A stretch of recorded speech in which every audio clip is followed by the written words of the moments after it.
untuk mencapai daripada cita-citanya, impiannya. Akan tetapi al-ayam di sini hari-hari tidak mendukungnya. Ya, kita bisa artikan nasib tidak mendukungnya. Tidak didukung oleh nasib. Ya, kadang ada orang yang didukung oleh nasib. Ya, jual apa wae payu.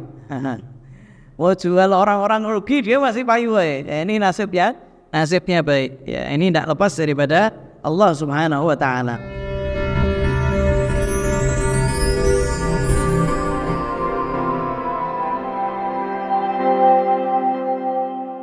Alhamdulillah, kita lanjutkan kembali daripada kajian kitab Muhammad Al-Insanul Kamil karya Abu Ya Sayyid Muhammad bin Alwi Al-Maliki.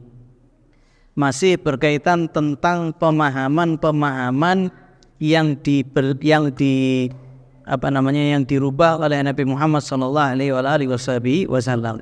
Jadi terkadang ada pemahaman-pemahaman di luar atau pemahaman yang tersebar di masyarakat berbeda dengan apa yang diinginkan oleh Nabi Muhammad SAW, sehingga terkadang pemahaman itu dirubah. Ya, jadi kalau seandainya kita itu dapat pemahaman daripada Nabi, maka pemahaman dari Nabi ini yang lebih kita utamakan, karena Nabi ini sumbernya langsung, ya, bukan teori, bukan hasil daripada pikiran, tapi langsung daripada Allah Subhanahu wa taala. Begitu juga kaitannya dengan bahagia. Bagaimana sih kebahagiaan yang sebenarnya? Ya, kemarin kita baru dapat informasi bahwasanya ada satu negara yang dikatakan paling bahagia, tapi jumlah tingkat bunuh dirinya paling tinggi. Ya, paling bahagia tapi tingkat bunuh dirinya paling tinggi, sehingga kita mengingat daripada ayat Al-Quran, ala bidzikrillahi tatmainnul qulub. Hanya cuma dengan zikir kepada Allah hati itu bisa tenang, jiwa itu bisa tenang.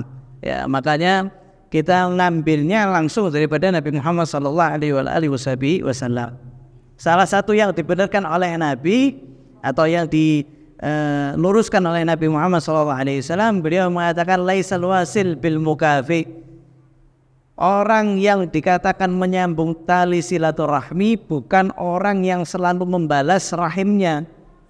Kalau seandainya rahimnya baik, dibalas baik. Kalau seandainya rahimnya buruk, dibalas buruk. Maka Nabi Muhammad SAW mengatakan tidak seperti itu yang dinamakan dengan menyambung tali silaturahmi. Maka kemudian Nabi melanjutkan, walakinal wasil alladhi idza qata'at rahimuhu wasalaha. Akan tapi yang namanya menyambung tali silaturahmi, apabila kerabat kita, rahim kita memutus hubungan dengan kita, maka kita nyambung kembali. Ini yang dinamakan dengan menyambung tali silaturahmi. Ya. Terkadang juga ada yang salah di tengah-tengah masyarakat, misalkan seorang perempuan kenalan laki-laki atau laki-laki kenalan dengan perempuan, modusnya nyambung silaturahmi.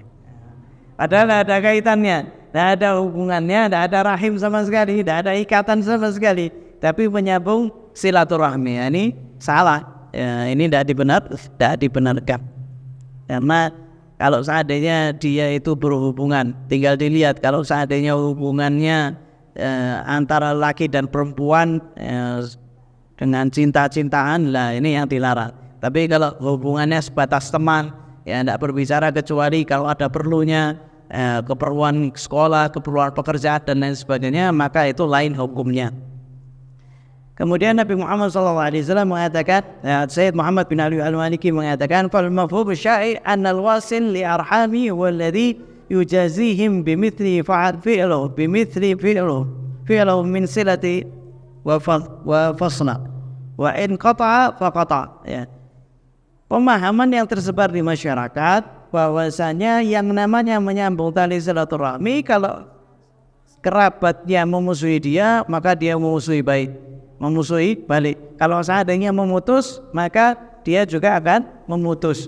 Walakin Nabi Muhammad SAW yadha'una lil wasil mafhuman a'la min al-mafhum zahir inda nas, wa huwa anna al-wasil alladhi yanalu thawaba silatul arham wa yafuzu bi fadliha al-'am walladhi yubadir ila muwasalatihim duna muraqabati ma yuqabilu dzalika mimma jarat 'adatun nas 'alaihi wa qad asyara ila hadzal ma'na. Ya, akan tapi Nabi Muhammad SAW ingin menjelaskan kepada kita semestinya silaturahmi itu bagaimana, bahwasanya silaturahmi yang mendapatkan pahala menyambung tali silaturahmi adalah seorang yang segera untuk menyambung kerabatnya tanpa melihat kerabatnya itu baik atau buruk, tanpa melihat kerabatnya itu nyambung sama kita atau tidak.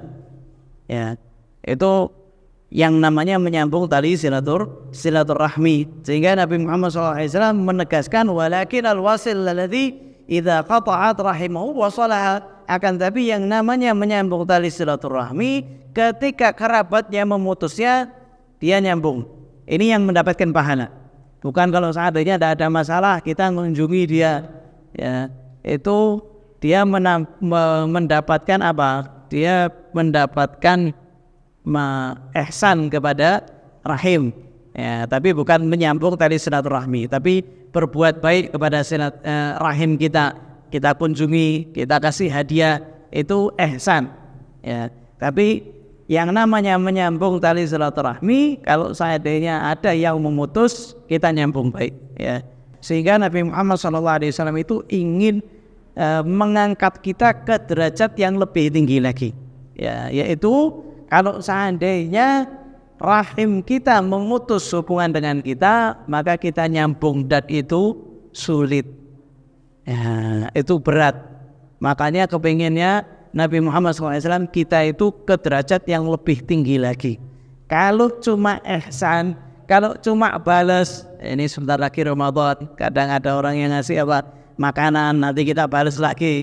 Nah, ini mudah kata Nabi Muhammad SAW. Tapi nih kerabat kita itu musuhi kita, kerabat kita tidak hormati kita, kerabat kita ini benci sama kita, tapi kita tidak memutus hubungan sama dia. Kita datang, kita hubungi dia, kita datangi, kita ziarahi, kita jenguk, maka ini yang mendapatkan fadilah menyambung dari silaturahmi. Kalau seandainya rahimnya tidak memutus, tapi orang itu terus, ya, berbuat baik sama orang tersebut, sama kerabat tersebut, maka itu juga dikatakan wasil, menyambung silaturahmi, ya, menjaga silaturahmi. Ini yang diajarkan oleh Nabi Muhammad SAW.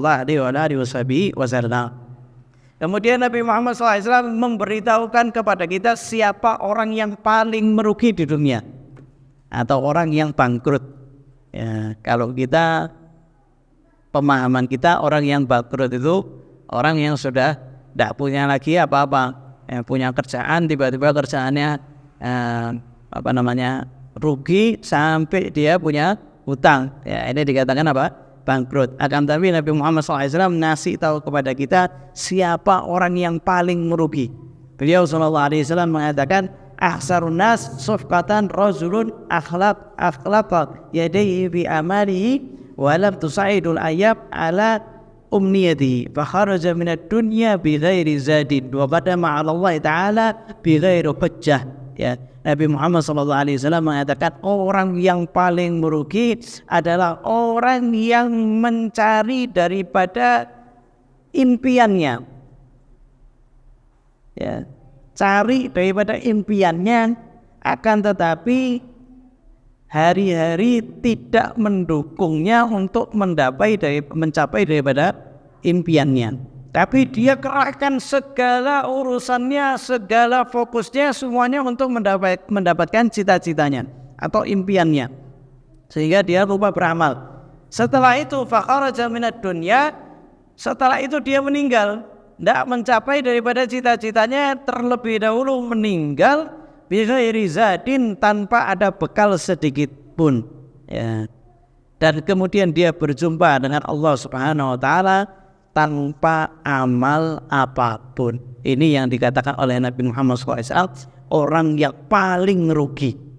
Ya, makanya kita harus lihat cita-cita kita. Kemarin kita sudah bahas bahwasanya cita-cita seseorang itu terkadang melebihi daripada umurnya.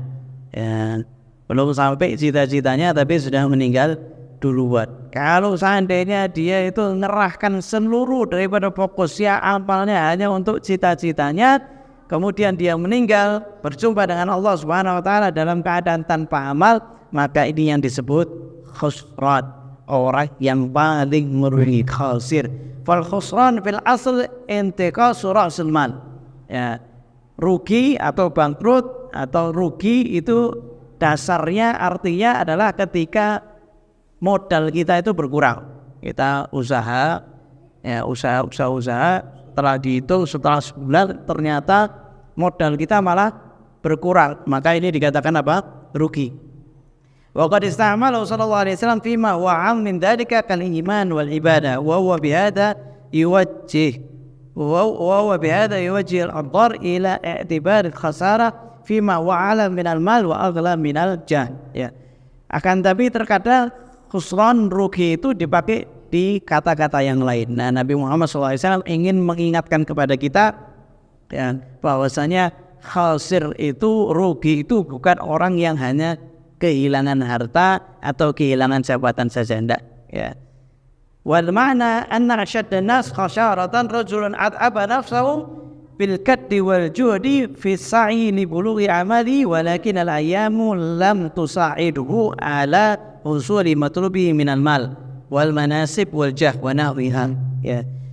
Artinya orang yang paling merugi kata Nabi Muhammad adalah seorang yang dia itu berusaha kuat, mengerahkan segala upayanya, mengerahkan segala usahanya untuk mencapai daripada cita-citanya, impiannya. Akan tetapi al-ayyam di sini hari-hari tidak mendukungnya. Ya, kita bisa artikan nasib tidak mendukungnya. Tidak didukung oleh nasib. Ya, kadang ada orang yang didukung oleh nasib. Ya, jual apa? Woi payu. Mau jual orang-orang rugi dia masih payu. Ya, ini nasibnya baik. Ya, ini tidak lepas daripada Allah Subhanahu wa taala. Akan tetapi hari-hari nasib tidak mendukungnya untuk mencapai daripada impiannya, baik itu impian yang berupa harta atau impian yang berupa jabatan atau kedudukan. Bal akasatu wa khadalatu fa huwa la yazal yatashabbat bit tama' al farid wa raja' al kadhib wa yatamanna 'ala Allah ma la taqtadihi hikmatuhu wa lam tasbik bi kalimatuh. Ya. Akan tetapi nasibnya malah berkata lain. Ya, malah dia merugi. Ya, malah dia itu tidak mendapatkan sama sekali apa yang diinginkan, tetapi karena tamak yang ada dirinya, dia tidak pernah lelah, dia terus mengejar daripada impiannya. Ya, padahal dia bermimpi sesuatu yang Allah Subhanahu wa taala tidak menghendaki. Ya, dan Allah Subhanahu wa taala memiliki hikmah. Ya. Dulu kita pernah ditanya ketika ngajar di satu perusahaan di Jakarta, ada salah satu ibu-ibu ya ketika berbicara masalah takdir, ya dia mengatakan, ya Habib, kalau begitu apakah kita tidak mempersiapkan untuk anak kita? Ya, untuk anak kita bagaimana? Maksud kita tidak siapkan? Ya, maka kita katakan dipersiapkan dengan sebaik-baiknya. Ya, kita siapkan untuk pendidikannya, kita siapkan untuk akhlaknya, kita siapkan untuk masa depannya. Akan tapi semuanya kita serahkan kepada Allah Subhanahu wa taala. Tujuannya kepingin kuliah di universitas ternama, paling bagus. Udah siapkan semuanya, ternyata tidak masuk. Ya, berarti itu apa? Itu pilihannya Allah Subhanahu wa taala. Ustaz, saya mau nyoba lagi. Ya monggo nyoba lagi tahun depan. Ya, tapi kalau seandainya tidak masuk lagi, ya cari universitas yang lain. Ini berarti apa? Ketentuan Allah Subhanahu wa taala. Begitu juga daripada cita-cita kita. Kalau seandainya kita mengejar daripada dunia, ya, sedangkan Allah Subhanahu wa taala sudah menetapkan bahwasanya kita tidak mendapatkannya, ya tidak bakal mendapatkannya. Sampai di dalam zikir setelah salat, Allahumma la mani'a lima a'tait. Ya Allah, tidak ada yang bisa mencegah kalau engkau kepingin memberi. Wala mu'tiya lima mana'ta. Dan tidak ada yang bisa memberi kalau engkau kepingin mencegah.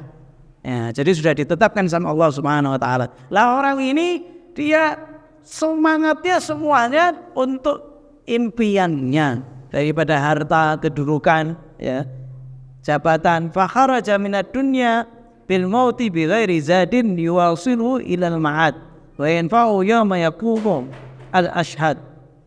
Maka dia keluar daripada dunia, meninggal dunia tanpa zat, ya, yang bisa menyampaikan dia ke akhirat.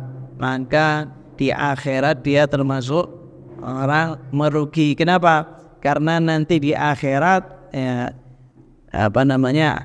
akan ada hari yang namanya fasal, memisahkan, ya, hari memisahkan antara orang-orang yang masuk surga dan orang-orang yang masuk neraka.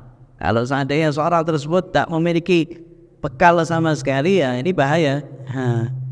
Dia tidak memiliki bekal sama sekali, bahkan bekalnya di sini dikatakan adalah keburukan-keburukan. Nah, terkadang kalau seandainya seorang itu ambisi mencari daripada dunia, mencari daripada kedudukan, terkadang dia melakukan sesuatu daripada yang diharapkan oleh Allah Subhanahu wa taala.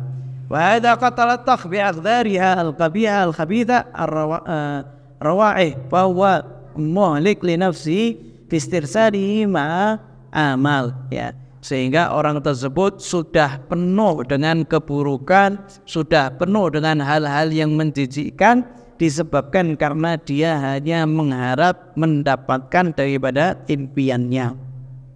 Wa hijrul amal, sehingga dia setelah itu tidak beramal hatta tataba'at ala qalbi dzulumatil ghaflah, sampai hatinya akhirnya lalai karena fokusnya cuma apa? Cari daripada impiannya. Wa ghalaba alaihi rinul qaswah, sehingga hatinya pun juga keras. Walam yasfa'ul maqdur binani marami min dhalikal hutam al-fani falam yazal maghmuran maghburan maghbuman ila an faraqa milkul maut ila an faraqa malakul maut bainahu wa baina amalihi, ya. Sehingga orang tersebut senantiasa dalam keadaan sumpek. Orang kalau cari dunia itu, ya, ujung-ujungnya ya sumpek kalau seandainya tidak dapat, ya. Tapi dia terpaksa, ya. Berapa banyak orang yang bekerja, dia tidak menginginkan pekerjaan itu, akan tapi terpaksa. Nah, inilah berat ini. Dia ingin menjalani kehidupannya berhari-hari itu sumpek. Sampai malaikat memisahkan dia dengan impiannya sampai dia meninggal. Dan dia didatangkan kepada Allah, dia tidak memiliki udzur sama sekali. Dia juga tidak memiliki amalan yang dia bisa pegang, karena dia sudah menghabiskan umurnya yang mahal hanya untuk mencari sesuatu yang hina, ya, daripada dunia. Dan juga dia sudah berpaling daripada Allah Subhanahu wa taala, yang Allah Subhanahu wa taala tidak menciptakan kita kecuali untuk menyembah kepada Allah Subhanahu wa taala. Wa ma khalaqtu insa wal jinna illa liya'budu, dan aku tidak menciptakan jin dan manusia kecuali untuk menyembah Allah Subhanahu wa taala. Jadi kita ini di dunia, tujuan kita itu untuk ibadah. Jadi gunakan seluruh daripada waktu kita, fokusnya niatkan untuk ibadah. Bukan berarti ketika kita diciptakan untuk ibadah, kita di masjid terus, kita sholat terus, kita puasa terus. Enggak. Akan tapi setiap daripada kehidupan kita, kita fokuskan untuk ibadah. Ini yang dimaksud sama Allah Subhanahu wa taala. Ini yang diingat oleh Allah Subhanahu wa taala. Ketika seorang wanita di rumahnya, dia membersihkan daripada rumahnya, dia menyiapkan pakaian suaminya, dia mengurus daripada rumah tangganya, maka niatkan itu untuk ibadah, bukan untuk suaminya, tapi untuk menggapai daripada ridhonya Allah Subhanahu wa taala lewat daripada suaminya. Jangan diniatkan hanya untuk suaminya saja, Jangan diniatkan untuk yang lain, tapi niatkan untuk menggapai daripada ridhonya Allah Subhanahu wa taala. Begitu juga seorang suami, ketika seorang suami keluar untuk bekerja, maka niatkan untuk memberikan nafkah kepada anak dan istri, yang itu termasuk daripada ibadah. Ya, bukan untuk apa? Bukan untuk mencari daripada dunia, untuk memperbanyak daripada dunia, tak.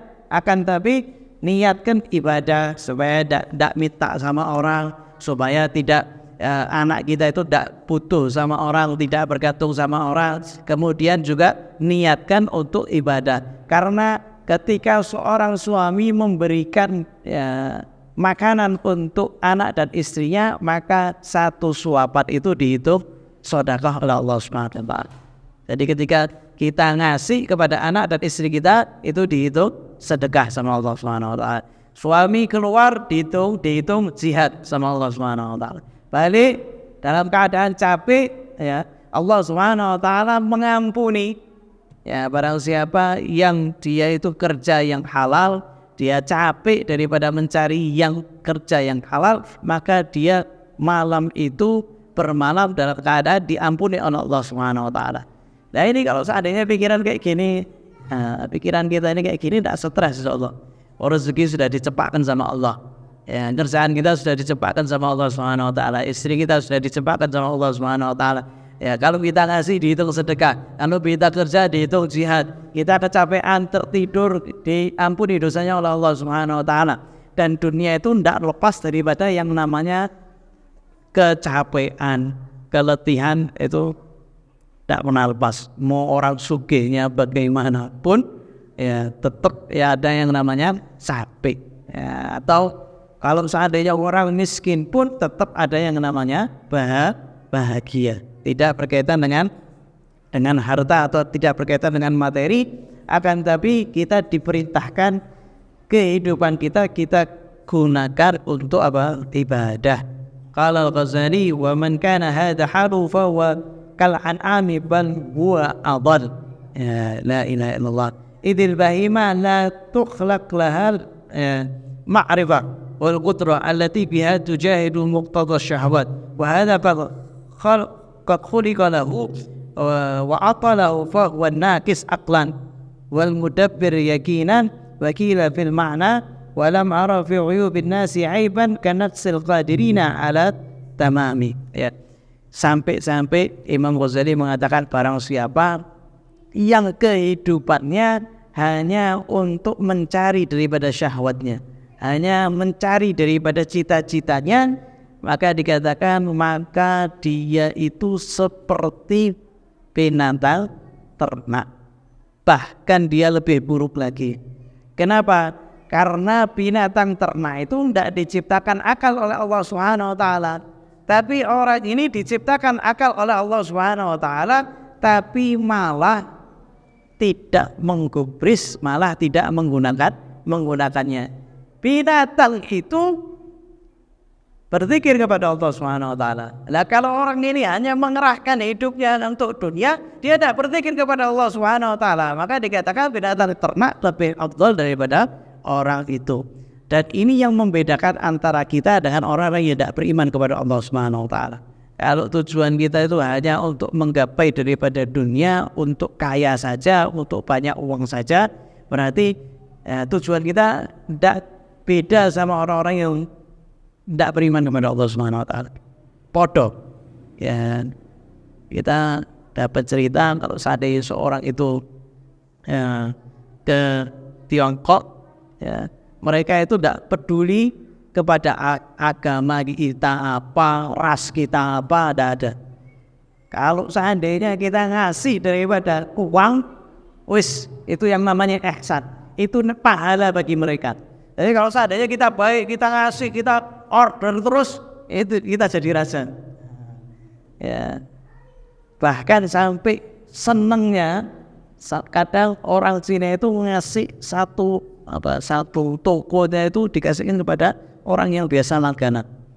Ya, dari saking senengnya ini langganan terus, subhanallah, mau ganti bisnis, sini satu toko ini PN. Jadi mereka itu udah ngomongi agama, udah ngomongi ras. Pahala mereka apa? Uang. Itu pahalanya mereka. Kalau kita ngasih uang, ya wis.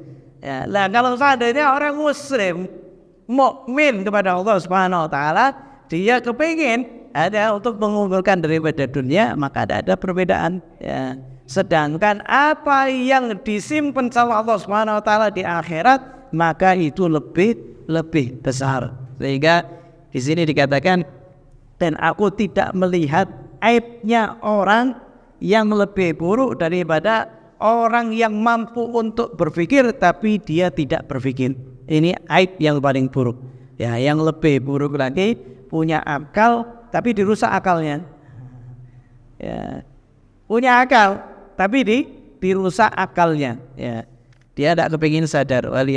Waliyadzubillah. Ya, maka hadis ini mengingatkan kita untuk mempersiapkan bekal di akhirat dan mewanti-wanti kita jangan sampai hanya memikirkan daripada dunia, hanya memikirkan daripada cita-cita kita, sehingga kita itu tidak sampai mempersiapkan daripada bekal kita, maka kita termasuk orang yang merugi. Waliyadzubillah. Ini dikatakan orang yang paling merugi. Hadis Nabi Muhammad SAW yang lain juga mengatakan orang yang paling merugi atau muflis, bangkrut, yaitu orang yang datang di akhirat nanti dengan berbagai macam amal, tapi setelah itu dia pernah mencaci fulan, maka kebaikannya diberikan kepada fulan. Dia pernah riba fulan, dia pernah menzalimi fulan, dia pernah ngambil hak fulan, maka kebaikannya terus disetor